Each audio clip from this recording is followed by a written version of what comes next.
Well, not everybody's going to love this next project, but one of the harsh realities of trying to stay self sustaining and living the life I want to live, and that's getting some protein. In my case, the first thing I'm going to be concentrating on is rabbits. They're real quick to get up and running, produce like crazy, don't take a lot of cost, don't take a lot of space.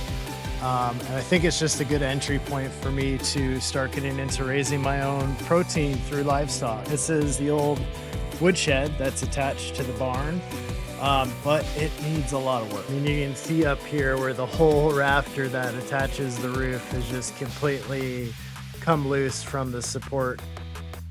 And then we've got all these different gaps and things, which I'm going to have to address because I need to keep these guys safe. I also want to make sure that temperature wise it's going to be nice and safe in here. We've got cold winters and pretty hot summers, so I want to make sure that they're always comfortable inside here. But the idea is to do two rows of cages, one along this side and then one along this side. So we'll have our 3 does over here, our buck up front here, a solid divider, and then the 2 grow out cages along this wall. If you know anything about raising rabbits, they do better in their kind of small secluded areas. They're very territorial and have a tendency to kind of chase each other off and mess with each other and get stressed and stuff. So we want to make sure they've got their own little spaces. It's also fairly sheltered. I've got these taller trees next to it that kind of help keep it shaded. The mountainside is also right here, which means that it'll be a bit more protected from some of the severe weather and things like that.